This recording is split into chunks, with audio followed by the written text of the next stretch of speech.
Welcome to Peter and Ruffy's Football Show here on STV2. All this week we are concentrating on Scotland's greatest football year of 1967. So many special players, managers. It was a time when the teams were performing at the top of their game. Last night it was Jim McCalliog from 1967 at Wembley when Scotland defeated the reigning world champions England by 3-2. Tonight, it's the turn of a Rangers legend. I'm delighted to say joining us on the programme is Willie Henderson. We'll look back at that 1967 European Cup Winners' Cup final. We're also in the company of Richard McBrearty, the curator of the Hampden Museum, to talk about that fabulous year. So many great memories for so many Scottish fans. Ruffy and myself have been wallowing in this nostalgia.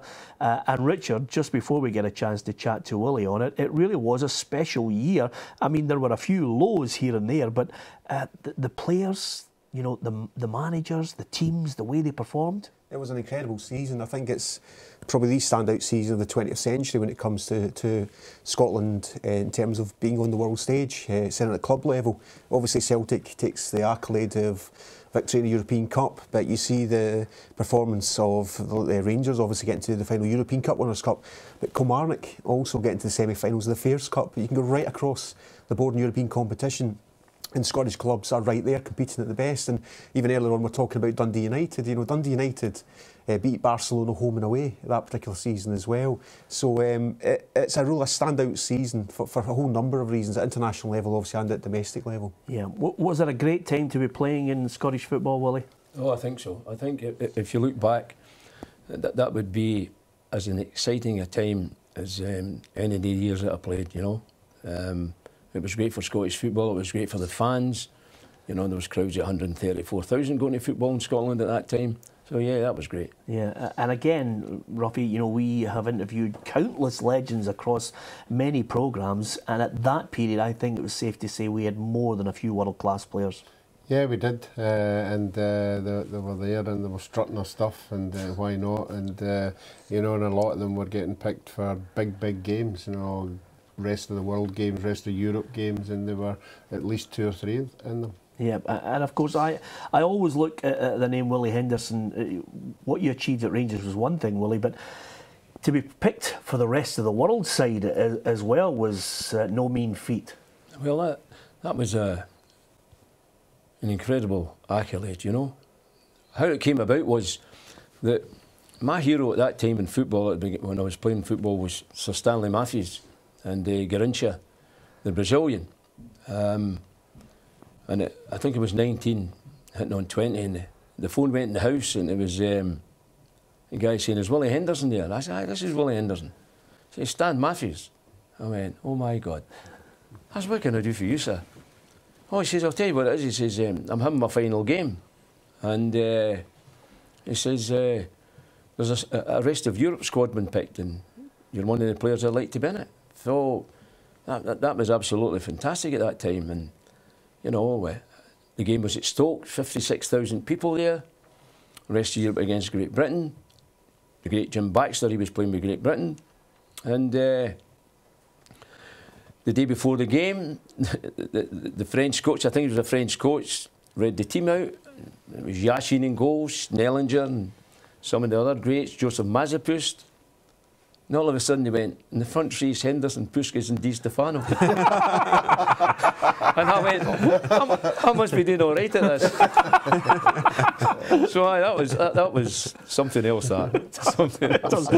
Please tell me you got a photograph, Willie, please. Well, no, I'm not. Oh. I'm not.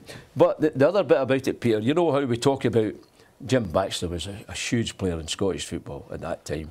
And I remember the day of the game, I mean, as I say, I was 19 or 20, really excited.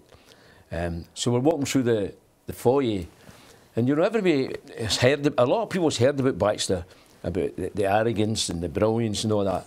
But for me, this really summed him up, because when we were going through the hotel to go on the bus to go to the game, he went, "Hey man, when you go on that bus," he says, "and get 2 good seats." I said, "What are you going to do?" "I need wait here," he says. pushing these if I want my autograph. And that was a night I've never forgot. Oh, and rightly so. I mean, absolutely magnificent memories. And we're going to talk to Willie later on in the programme about his own individual career, because we've had players on this programme, Ruffy, that can name drop, you know, a few that they've met over the years, but I don't think anyone is going to beat Willie Henderson tonight. No, after that statement. And he's got others up his sleeve as well, so just hold back and you'll hear about them. Yeah, absolutely. If we're talking about a sweep of names, we're about to get them on this programme. But of course, Richard, we talked about you know, the fabulous performances of our teams. I think we generally feel, especially listening to Jim McCalliog last night on the programme, that the strength of the players that we had there, we should have been playing at major finals. That's the one surprising thing I think about the late 1960s, is that we didn't qualify. And I've heard Dennis Lowick, you know, trying to explain maybe the reasons why. We genuinely had world-class players. We were competing against, I mean, Willie, obviously, I'm sure, may talk later on about that final. You know, you played against Gert Müller, Franz Beckenbauer, you know, and Scottish clubs were competing at that kind of level and succeeding at that kind of level as well. At international level, obviously in 1967, the victory against England at Wembley, you know, again, one of the kind of great performances, the great results of that period as well. And it's a surprise at international level we probably didn't go that stage further. We'd have to wait to the 1970s before we start to qualify for the major tournaments again. But individually, the Scottish players at that time were as good as anywhere in European football. Yeah, was that a source of regret for you, Willie? Oh, I think looking back in my career, you know, one of the big ones is to play in the World Cup. We were very close. We were very close. I remember we played Italy at Hampden. Jock Stein was the manager, and we beat Italy 1-0. We then had to go to the San Siro Stadium in Italy, and we had to beat Italy. And if we'd beat Italy, we would have qualified for the final. But Baxter was injured. I think Dennis Law was injured. I tore my hamstring before the game, and various players weren't playing in the team. And unfortunately, Italy really tanned us that night, and that was a huge blow. Yeah, and again, Ruffy, you know, we seem to take it for granted in your generation when, you know, you qualified for major tournaments regularly. We all grew up thinking Scotland qualified for major tournaments, but when I look back at some of the players that Willie's mentioned in that vast array of talent we had, we should have been European Championships. I still think, you know, it was a great regret not being in England in '66. Yeah, I think it's a massive puzzle for me. You know, we already spoke about the players and saw the players and the teams, and you to put your finger on it, why? You know, it's a massive mystery that the players that they had, and they were all playing in top level football. It wasn't as if they were playing with smaller clubs. They were all playing with massive clubs, playing in European football. So you would have thought automatically that's where they got their success from. Yeah, even on a broader scale of Scottish football, there were some regrets, but at the club level, there was great achievements. How good was that Rangers team you were playing in, Willie? Oh yeah, that was a good team. That was a good team. It wasn't the best Rangers team I played in. You know, you were talking about Richie Shearer and Caldo, Greg McKinnon and Baxter, Henderson, McMillan, Miller, Brandon Wilson. If I was asked what was the best team I played, that's the best Rangers team I played in. Yeah. But certainly the team that I played in to get to the finals of the Cup Winners' Cup was a good team. Yeah, absolutely. And the thing I loved about it, Ruffy, when you see this team photograph of everyone, you know, it's one of those days where everybody managed to line up in front of that iconic Ibrox Stadium behind them. Yeah, that just shows you how difficult it would be to get into the 11 with the players that you've got there. You know, and it's tremendous. I mean, there's 4 goalkeepers that have got to get into the first side, and the players there are household names, and I suppose every Rangers home. Yeah, we are going to talk to Willie about that final, the road to it, the actual game itself as well, and some of the players that Willie played alongside in the Rangers jersey. We'll also discuss some of the players that he played against, and I'll tell you, that is something not to be missed. I can't wait to get so many of the names, and that's the key to it all as well. You know, it's all right having good players, but playing against great players on that stage on a level playing field, Richard. Absolutely. That's the one thing I think about the Scottish players at that particular time, whereas international level, particularly obviously at club level, you were playing against outstanding, talent. I mean, even the Dundee United team, who actually finished 1967, I think, practically mid-table. They beat Celtic twice, I think, that season, and they could only play Barcelona, who were an outstanding team at that particular time, and they were able to win, I think, home and away as well. So there was something about the Scottish players at that particular time, and we talk about the kind of top teams, and we talk about international level, but actually it must have been a strong league at that particular time. And I think even Jockstein said that for Celtic as a club to do well, they had to have strong competition, and Rangers in that season in particular were just 3 points off actually the championship that particular year. So to understand the success, I think, of Scottish football at that time, you've got to look at what's happening in the bigger picture. It's not just about one club or 2 or 3 clubs even. Yeah, absolutely. OK, coming up after the break, we'll talk to Willie Henderson, the road to the final in Nuremberg, of all places, where Rangers would take on Bayern Munich.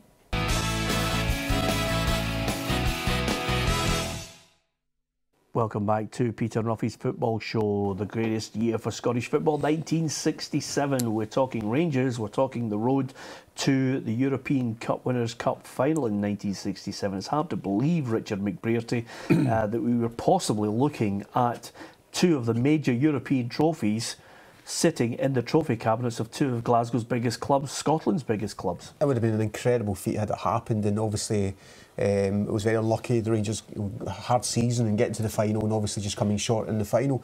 But you actually look at some of the teams that Rangers were playing against as well. Now, I was interested to see they played Borussia Dortmund earlier on in the competition. Borussia Dortmund were the holders of the competition. They'd actually won at Hampden the previous year. They beat Liverpool, Bill Shankly's Liverpool, to get to win the final that year. So Rangers were up against really strong competition. Zaragoza as well. The Spanish football at that time was fantastic, club level as well. A great ability in European football.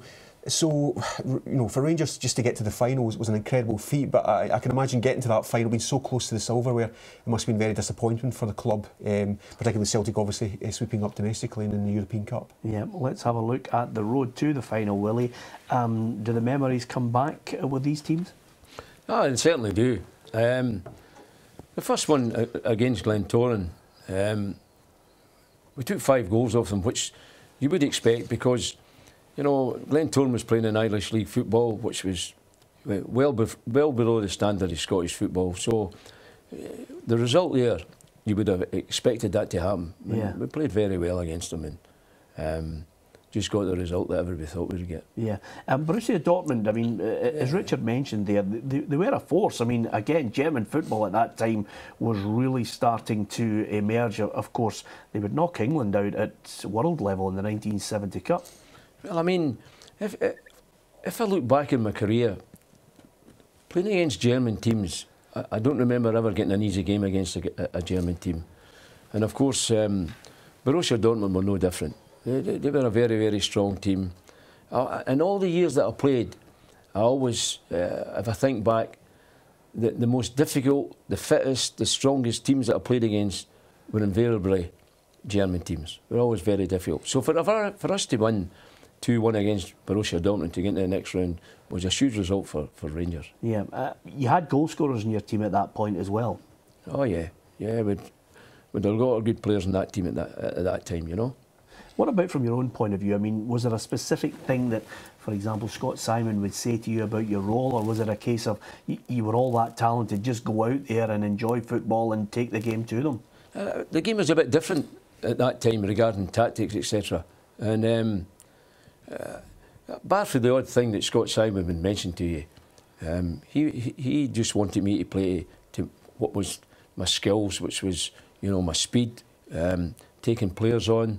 In fact, I was a flying machine, so he wanted me to play to that.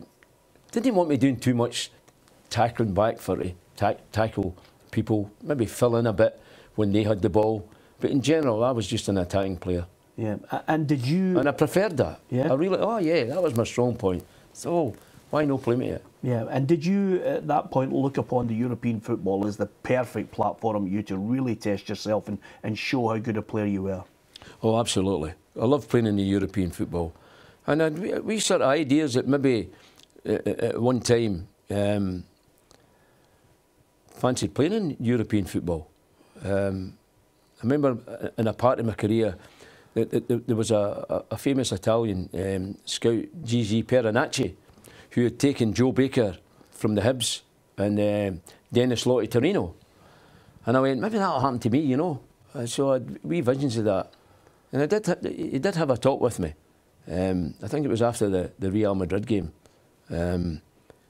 But Rangers wasn't for budging. It was never discussed any further. Yeah, it's interesting actually, because not many, and I think Willie's just highlighted a couple of players that moved over there. I mean, I can remember John Charles, the Welsh player, moving to Juventus, but there were few and far between, Richard. Yeah, I think he then jumped to Joe Jordan. I think, you know, was going to AC Milan as well. But I think there was quite a strong domestic league, obviously, particularly in England, where so many Scottish players would go south of the border to play in. But obviously, a strong league north of the border as well.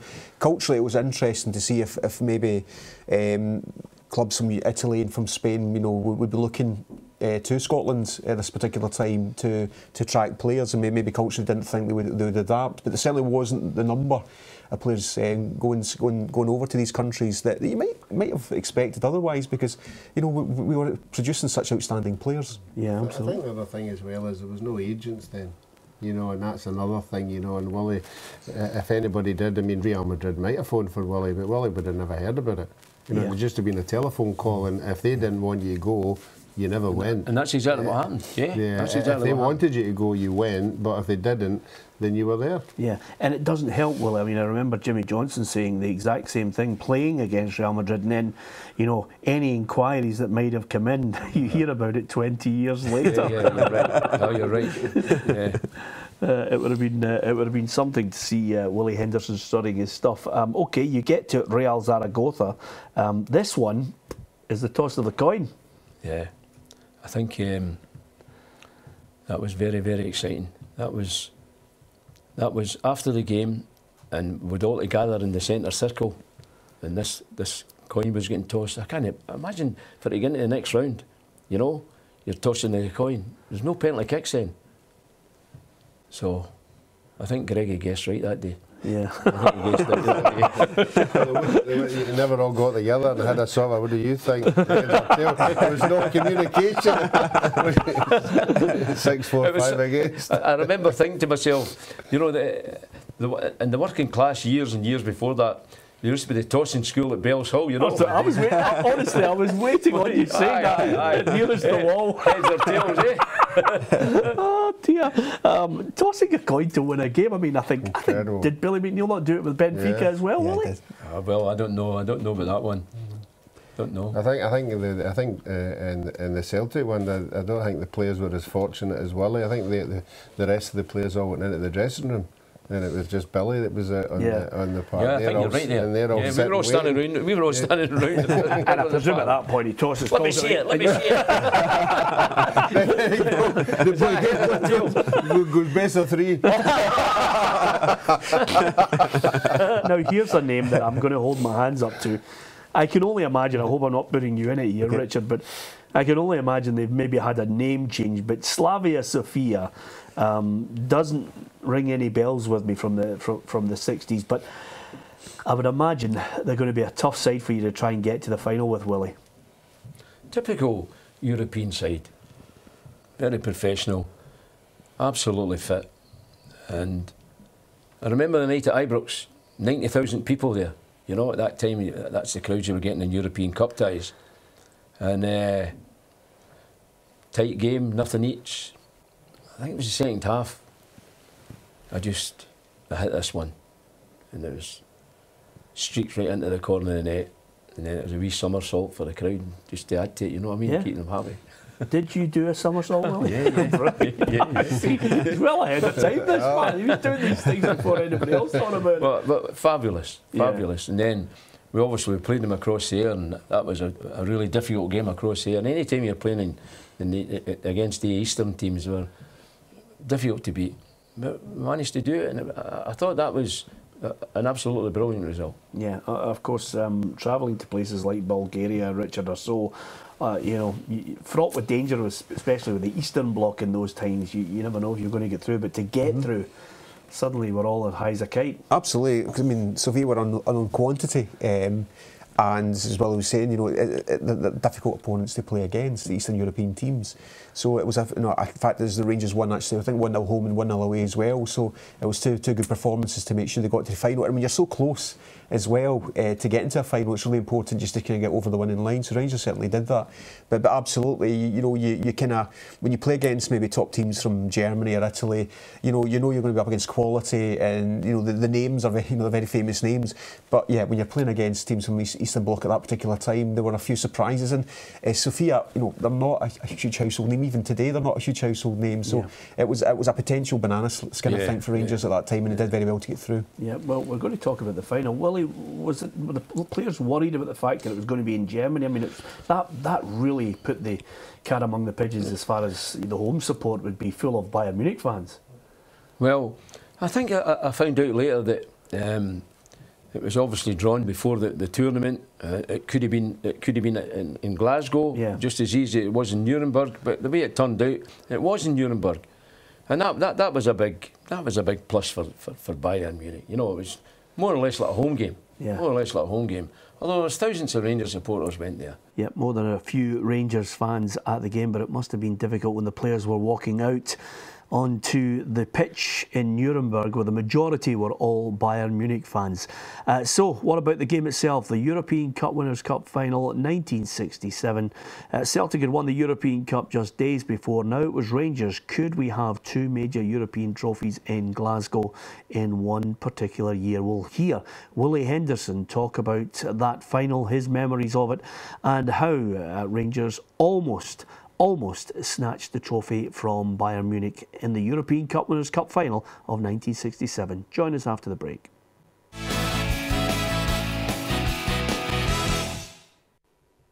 Welcome back to Peter and Ruffy's Football Show. It's 1967, a great year for Scottish football. Rangers are in the Cup Winners' Cup final. They're going to Nuremberg to take on Bayern Munich. I'm delighted to say the curator of the Hampden Museum, Richard McBrearty, is with us. But of course, Rangers legend Willie Henderson remembers it as if it was only yesterday. He's been rhyming off some unbelievable names that Rangers players would come up against. Bayern Munich, I give you three names right away that spring to mind. Gerd Müller, one of my favourite strikers. You've got Sepp Maier in there as well, and Franz Beckenbauer, Willie. Just world-class players. Three of the greatest players that's ever come out of Germany. And all of a sudden, we were playing against them in the final. No easy task. We never thought it was going to be an easy task. Where I think, when I think back on it, and it's all right thinking back, I'm speaking about myself here. We were in a training camp. We were in a training camp that I wasn't really happy in the training camp. I just wasn't. I don't think my mind was right for that game.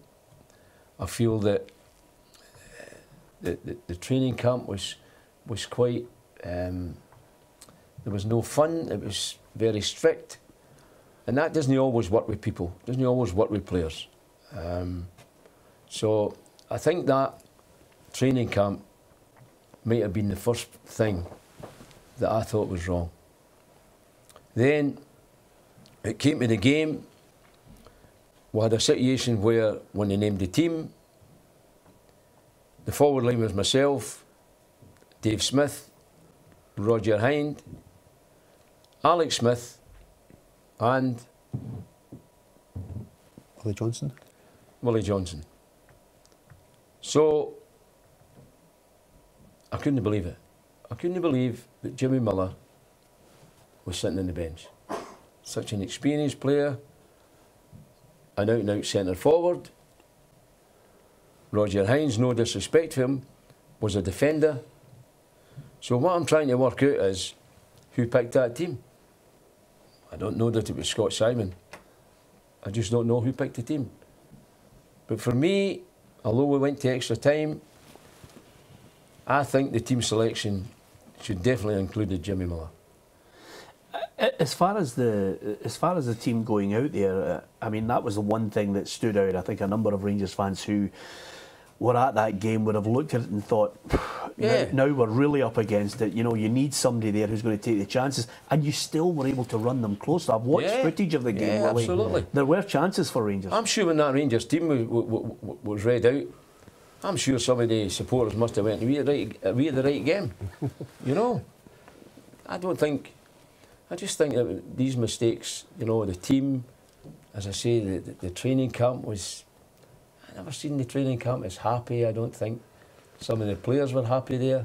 And I just think it was a total build-up of things that would maybe be changed today. Yeah, and strangely enough, in 1967, when you look at the broader picture of Rangers in that specific year, I can understand why Willie says it's not the greatest Rangers team that he played in. They still had quality, but narrowly lost out in the title, lost the League Cup final, knocked out of the Cup with Berwick Rangers, and suddenly you're looking, but still they're able to produce, still they're able to get to the European final. Yeah, and I mean, I genuinely think it was an incredibly unlucky season for Rangers.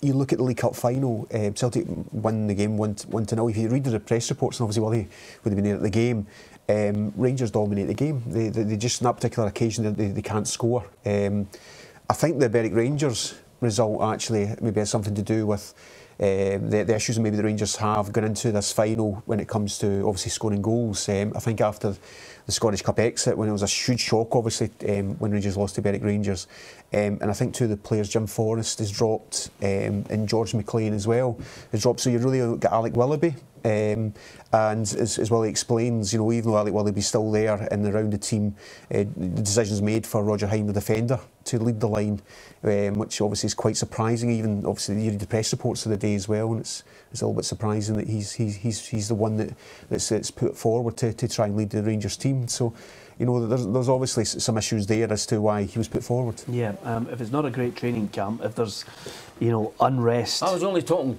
you know, I don't know about the rest of the players, Peter. Yeah. But I wasn't happy in the training camp. Yeah. My frame of mind, do you know how psychologically in that, you've got to be right. And I never felt that the training camp, for myself, I don't know about the rest of the players, got me in the right frame of mind for that game. Yeah. One goal settled it in the end. Franz Roth chipped Norrie Martin to get the winning goal for this one. I mean, it must have been just deflated because you know, Rangers have had that feeling before. They could have, you know, put the icing on the cake for Scottish football with 2 European trophies, and one specifically for them, their first European trophy. Absolutely. I mean, it took me a long time to get over it. I don't know about the rest of the guys, but if I'm looking back in my career, it's one of the biggest disappointments that I've ever had in my career. It definitely was. And still think about what might have been if the right team had been there. Yeah. What about the players that you played with, Willie? Were there specific ones that you really enjoyed in that Rangers side that you know, I mean, I know a lot of them became lifelong friends. I don't think it's like that.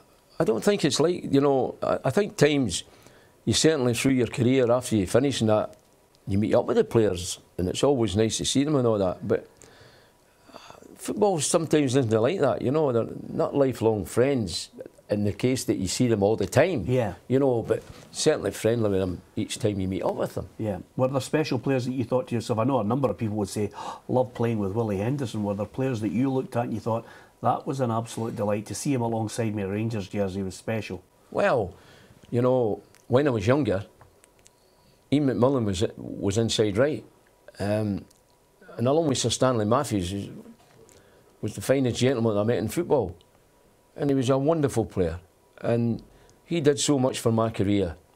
Yes, he's one of the players I would say. Thankfully, Rangers got him from Airdrie. I know it was at the end of his career, but fabulous player. Loved playing with him. And of course, I mean, Jim Baxter, I mean, what can we say about Jim?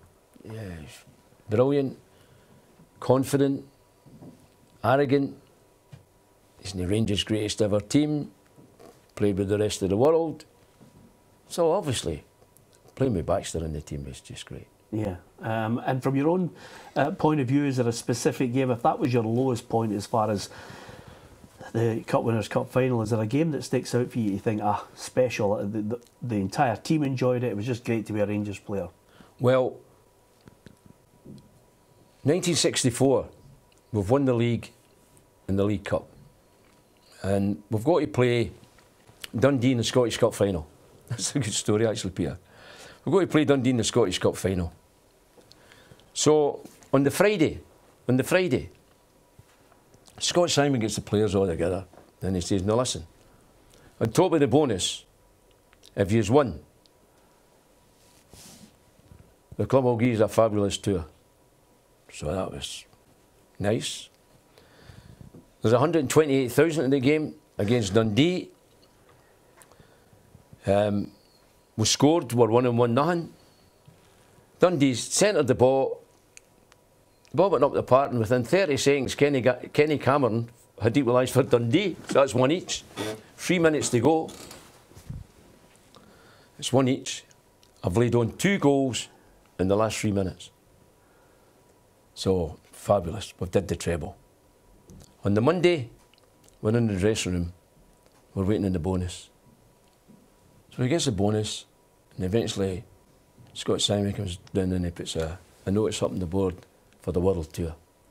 So we've all dived across, and there it was. 3 weeks in Russia. I said, you should have won the treble, boss. So that was the bonus. That was the bonus for beating Dundee. Scrub my name out. I don't want to go. I don't want to go. Did you go? Yeah. Absolutely priceless. Of course, Nuremberg, 69,480 watching that game. I mean, it's just absolutely incredible. Disappointment for Rangers on that occasion, but eventually they would get their hands on the trophy, Richard. Absolutely, yeah. Roland 1972, third time of asking. Obviously, Rangers were the first British club to play in a major European final as well, way back in '61 when they played Fiorentina. But yeah, third time of asking, obviously in Barcelona in a famous victory over Moscow Dynamo. Yeah, absolutely. It's been great chatting about that game and some of the great players. After this quick break, Ruffy, I think we're going to try and get as many world-class players' names in as we possibly can, and of course read about the individual skill of this great man we have here with us, Willie Henderson. Yeah, I'm sure he has got big names. In fact, I know he's got big names because I've heard him talking about them. Quite shy, you know. I don't like. Yeah, absolutely. Join us after the break when the introvert Willie Henderson will relay some of the great games in a Rangers jersey, and of course some of those fabulous players that he's played with, more of them from Rangers and possibly at international level as well, and the special players that he's played against. It's 1967, it's a great year, but after this quick break, we're all about Willie Henderson, the player. Join us if you can.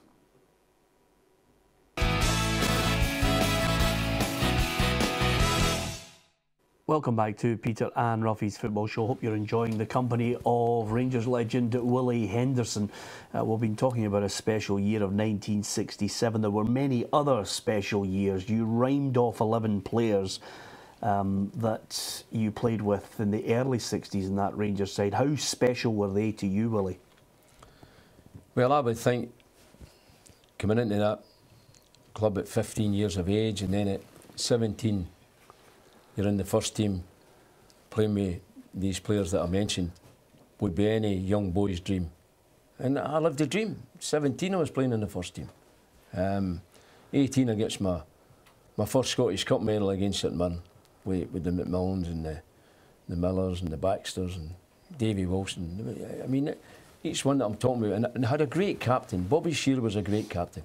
You know, he was a tough guy. He wasn't a flamboyant player, but he was a great player for the blue jersey. Yeah, and with that in mind, there was a great mix. You talk about how he was a tough player. You had that gallousness of Baxter.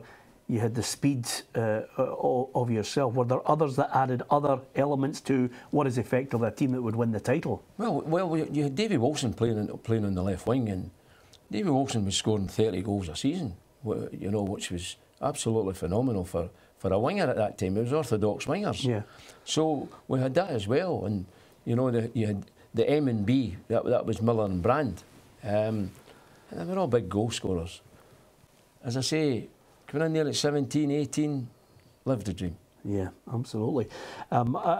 It's a special team. You've mentioned there that you had 6 Scottish Cups.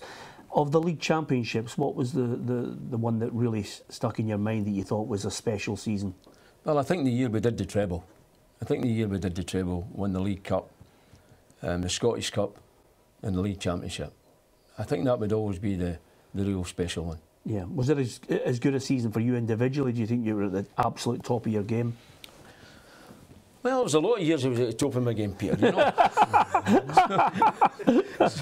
so that would be one of them. Yeah. That would be one of them. I don't think you get picked for the rest of the world unless you're at the top. No, I was just about to say, what I like about it is the fact that I'm glad, Peter, you've narrowed it down to 1 year when I've actually got 4 or 5 of them.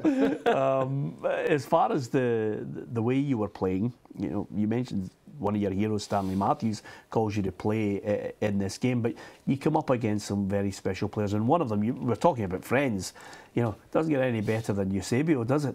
No, no. First time I played against Eusebio, it was Rangers against Benfica at Ibrox in a friendly, and that was the first time I'd come up against him, like club level, and he liked to have a night out. So after the game that night, a few of us went for a few drinks, and then we went to the pictures. I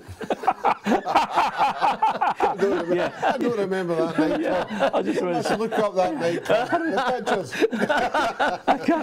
I can't remember recalling that actual story.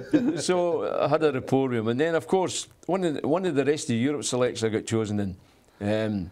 Eusebio was in that as well. That was the centenary of Danish football, you know, and Jim Baxter was there. And so we had a long rapport together, and it just continued right through football. And during that time, he gave me one of his international jerseys, which it was a huge thrill for me to get Eusebio's jersey.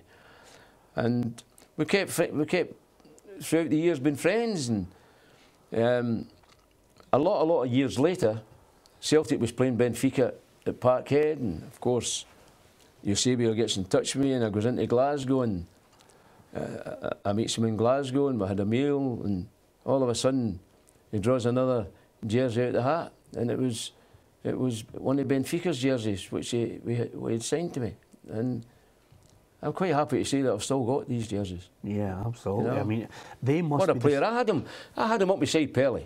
I mean, yeah. For me, Pelé is the greatest player that I've seen. But there was a period where Eusebio was as near being the greatest. You know, 65, 66. Yeah, that's how close I rated him with Pelé. He's a wonderful player. Yeah, and a wonderful person. Yeah, a lovely person. And with that in mind, I can tell just from your recollection there how special he was, not only as a player but as a person. You mentioned the jerseys that you've kept. Are there others players that you stick in your mind that you think, I'm glad I got that jersey, I'm glad I played against them? I think the greatest fullback that I ever played against in my career was a guy called Giovanni Facchetti. I played against him twice, went to Milan, and when I played against the Italy side in the World Cup at Hampden when we beat them 1-0, scored in the last 4 minutes. These 3 games, you know, it's very unusual for me to say this, he never gave me a kick in the 3 games. He was an absolute fabulous player. And after the game at Hampden, he came in to see me in the dressing room, and he handed me his jersey, which I was totally knocked out by. And I have the jersey today, yeah, Giovanni Facchetti. He was fabulous. And then Johan Cruyff, I received his jersey as well, Peter. And these are all wonderful, absolutely fabulous players. We played against, in my career, the greatest team that I played against was Real Madrid. And we played this night, Alan, at Ibrox in the European Cup. And the beat us 1-0. We played fabulous. Rangers played fabulous that night. And that is definitely up with my top 400 good games, you know, for Rangers. And I think back in that game, it was brilliant. And that was the time there had been feedback to me that Real Madrid had made, it was in the paper that Real Madrid had made inquiries about maybe talking to Rangers. But at that time, you know, when you signed the contract, Alan, that was it signed. There was no free-to-me contract. And of course, Rangers Rangers knocked it back. Yeah. And then we found out 2 or 3 weeks later just how good Real Madrid was, because they took 6 goals off us in the Bernabeu Stadium. Absolutely fabulous.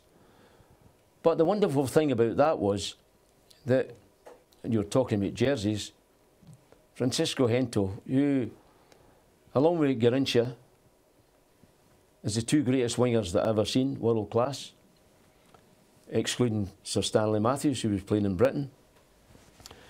And Francisco Gento gave me his Real Madrid jersey. And, you know, as I say, along with that, I've got that one as well. And there's Bobby Moore and Bobby Charlton. Yeah, a great list of memories in all these jerseys. Yeah, and I'm sure, actually, looking back, people will look back at your performances in these games and cherish those shirts as well. I mean, what a lineup that is, Ruffy. Nobody's beating that on this programme. I don't care who you are. No, we're a few people on the show, and nobody has thrown names up like that, sitting in that chair. And as Willie says, the memories are fantastic when you're playing, and to still have the jerseys as well is absolutely amazing. 2 or 3 weeks ago, not many people know this, I received a huge offer from my medals and my caps and my jerseys, and obviously I refused it. The thing about it is, you know, I hardly see them. They're in the bank nowadays, you know, they're in the bank. But I think I'm quite happy that I'm in the position that I was able to say, well, not at the moment. No, not at the moment. Yeah, I'm glad you did, because I just think, you know, those wonderful memories, and for you to play for Rangers must have been the highlight for you. Yeah. I remember I was 14 and the clubs started coming. And one of the clubs offered us, it was Everton, offered us £750 for us to sign for them. And my dad says it was going to be a huge decision in our life. We're going to take our time over it, obviously. And further down the line, it was a guy called Tom Arnott, who was the chief scout for Aston Villa.